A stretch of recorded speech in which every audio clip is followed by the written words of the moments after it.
ఓవిల్ రెడ్డి గారు. అందరికీ నమస్కారం. Yes sir, please go head.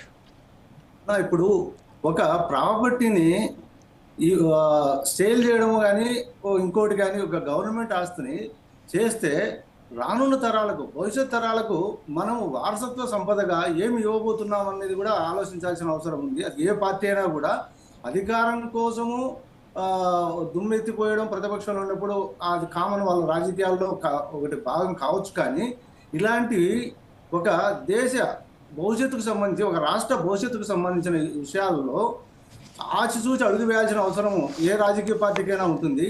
అయితే గతంలో మా గవర్నమెంట్లో ఉన్నప్పుడు మేము అసెంబ్లీలో తీర్మానం చేసాం, పార్లమెంట్లో వ్యతిరేకించాం. ఆ టైంలో కూడా ఇప్పుడు కూటమి నాయకులు ఆ రోజుల్లో తీవ్రమైనటువంటి ప్రజలను పక్కదోరు పట్టించే విధంగా ఆరోపణలు చేయడం, ఆనాటి కూటమి నాయకులు అయినటువంటి డిప్యూటీ సీఎం పవన్ కళ్యాణ్ గారు, సీఎం చంద్రబాబు గారు, మినిస్టర్ లోకేష్ బాబు గారు, ఇంకా బీజేపీ నాయకులు కూడా దీని మీద ఈయనను జగన్మోహన్ రెడ్డి గారిని వ్యక్తిగతంగా అనన చేసే కార్యక్రమంలో భాగంగా చేసి ఏదో ప్రయోజనం పొందాలని చేశారు. కానీ అది కరెక్ట్ కాదు. ఏ రాజకీయ పార్టీ అయినా కూడా ప్రజల యొక్క శ్రేయస్సు చూడాలి. రానున్న భవిష్యత్ తరాల వారికి మనము ఇవ్వాల్సినటువంటి సంపదను నిలబెట్టాల్సిన అవసరం ఉంది. అక్కడ 33,000 ఎకరాల ప్లేస్ ఉంది. భవిష్యత్తులో విశాఖపట్నం ఎవరన్నా గవర్నమెంట్ కానివ్వండి, మాది కానీ ఇంకోరు కానీ, ఆర్థిక రాజధాని అనేది ఎవరైనా దాన్ని సమర్థించాల్సిన విషయం. మన ఆంధ్రప్రదేశ్కు ఒక పెద్ద సిటీ అనేది వైజాగ్ అనే విషయం మనందరికీ తెలిసిందే. కాబట్టి ఆ వైజాగ్లో ఉన్నటువంటి అన్ని ఎకరాల ల్యాండ్ను మనము ఒకవేళ సెంట్రల్ గవర్నమెంట్ వాళ్ళ యొక్క మెహర్బానీ పొందేటువంటి కొద్దిమంది బడా వ్యాపారస్తులకు కట్టబెడితే రేపు భవిష్యత్తులో మనకంటూ మన వచ్చే తరాల వారికి ఏదైనా ఒక సంపద అనేది కావాల్సి ఉండడం అనేది ఒకటైతే, అక్కడ కార్మికుల పరిస్థితి ఎలా ఉంది అంటే, వాళ్ళు కష్టపడి పనిచేసి అభివృద్ధి తీసుకుపోవాలన్నా, లేక దాన్ని కాపాడుకునే దానికి ధర్నాలకు ఇట్లా ఈ విధంగా చేయాలన్నా అనేది వాళ్ళలో కూడా ఆత్మస్థైర్యం కోల్పోయి ఉంటారు కార్మికులు కూడా. ముఖ్యంగా ఇది నష్టాలు వస్తుంది అంటున్నారు.